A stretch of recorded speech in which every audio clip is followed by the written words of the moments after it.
Welcome to flight number 5 of 9 flights from Calgary to Vancouver, following the route of the famed Canadian Pacific Railway through the Rocky Mountains and the mountains of British Columbia.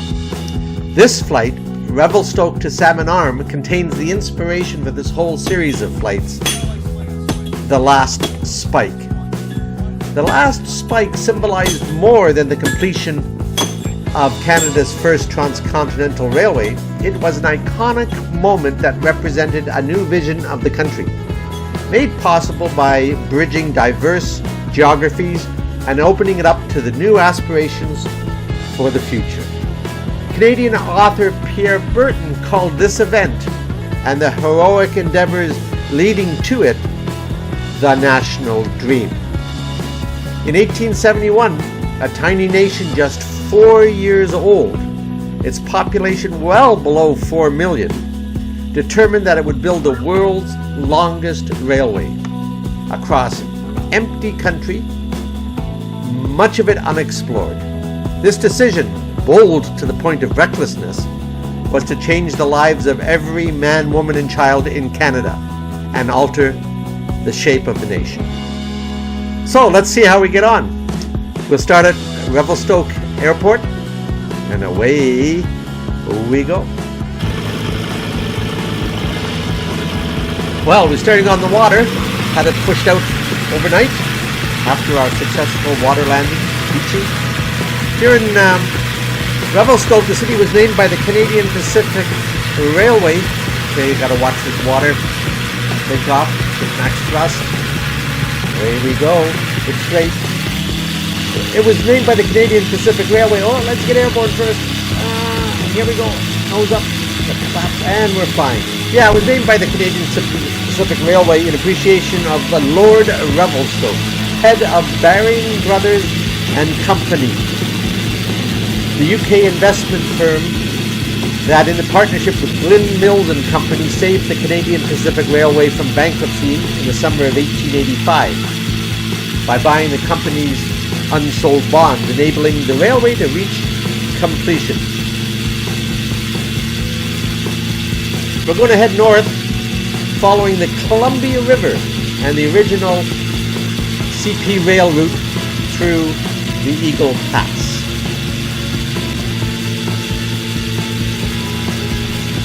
We'll try to stay low level so we can appreciate what the railway looked like as it goes through the mountains.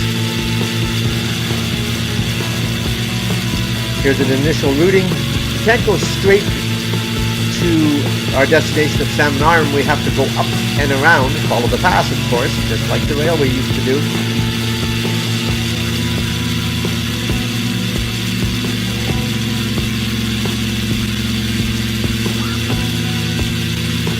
This Columbia River is massive. It goes all the way down to south to Oregon, and then it turns west and goes just past Portland, where it enters the Pacific Ocean.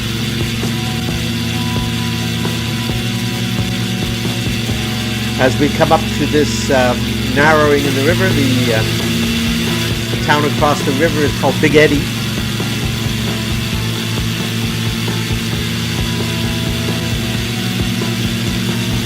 And let's increase our speed, get to where we're going. This is the entrance to the Eagle Pass, with the Columbia River behind us.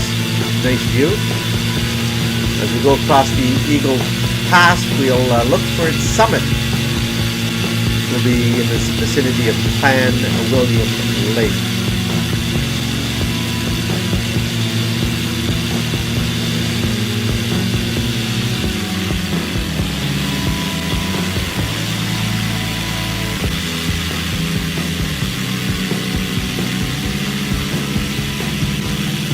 I can see on my altimeter that we're at 2,000 feet. And here we are. This is Clan William Lake and the Eagle Pass summit at 1,804 feet. Next is Victor Lake. This Eagle Pass goes through the Gold Range of the Monashee Mountains in British Columbia, Canada, of course. It divides the Columbia River drainage basin from that of the Fraser River via the Shuswap Lakes and the Thompson River. Here's Tree Valley Lake. And that was the Tree Valley Lake Chateau and Heritage Ghost Town, which are located on the eastern edge. The facility includes a 200-room hotel, collection of heritage buildings, and an antique car museum. There's also an enclosed railway roadhouse, all worth visiting. Griffith Lake, as we continue along the Eagle Pass. This is where the last section of the CPR was completed.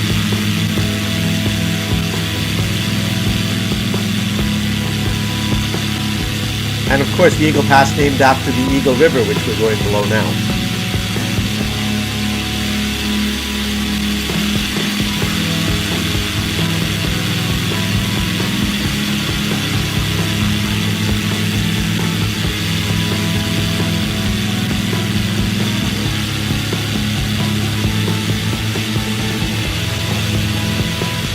There's the railway, the brown streak below us, and of course the Trans-Canada Highway, and in this case the Eagle River, all coming together.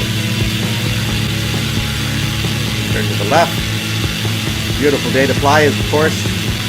Microsoft Flight Simulator, I can make the weather anything I want, and we chose a nice day.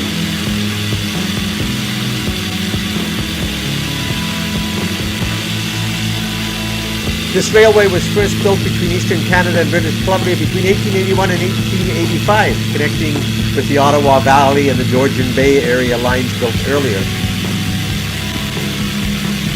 As part of the national dream of Conservative government Prime Minister, the first Prime Minister of Canada, Sir John A. Macdonald. Now we're right over the area of the last spike. The first spike was built arguably near North Bay in a town by Bonfield, Ontario. Let's pop out the drone and take a closer look at the last spike area. Hello. Now this Canadian Pacific Railway became the most powerful company in Canada, and a position it held until the late 1975. Here's a quick little aside.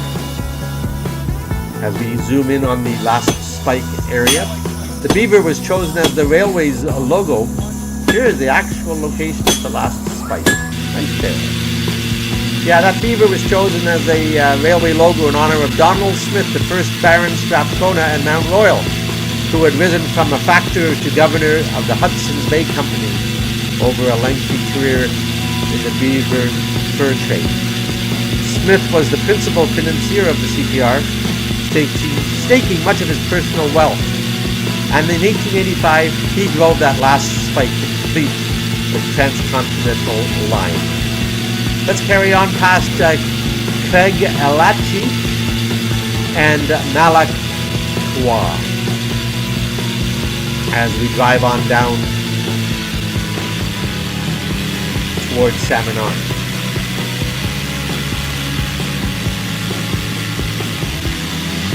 This particular stretch wasn't the most difficult.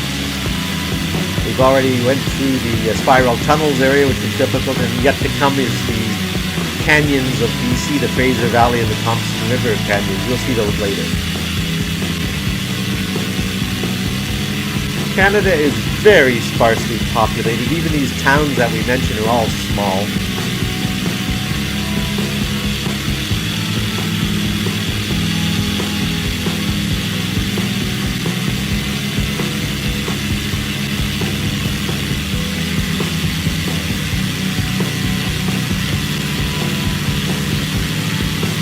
Starting to feel like it's opening up. Ah, yes, it is indeed.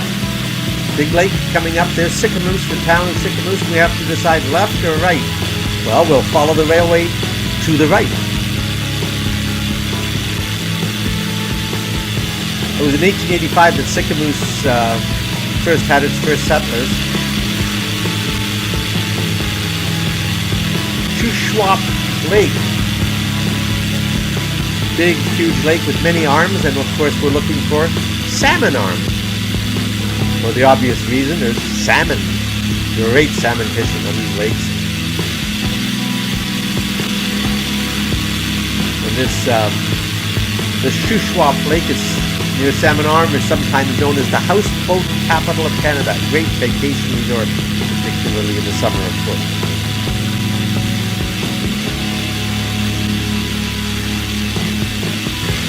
Following the shoreline, imagine how difficult it is for that railway to be built through the trees. Water on the right, mountain on the left.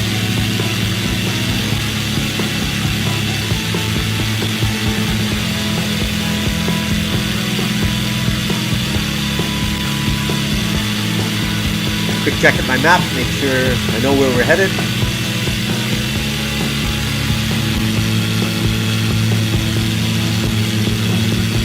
Village of Canoe.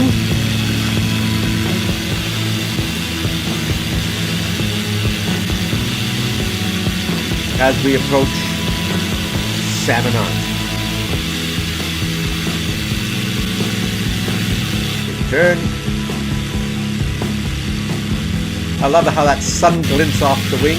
There's our first tag in the sky for the Salmon Arm Airport. Village of Broadview, nearby Salmon Arm, just going by on the left.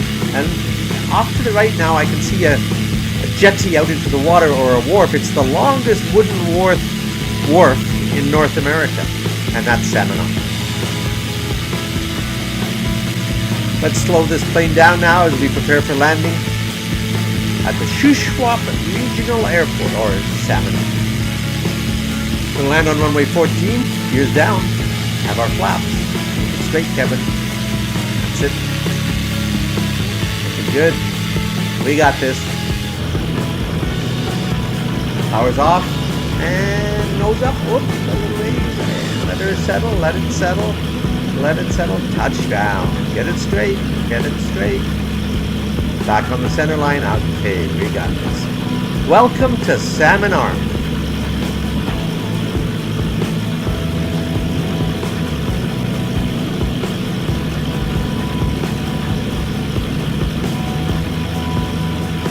And let's see who's waiting for us today, whether we get a marshaller or just find a parking spot near the fuel trucks.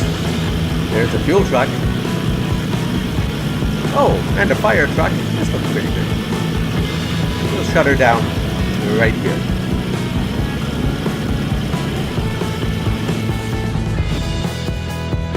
Engines are off. Next flight from Salmon Arm to Kamloops.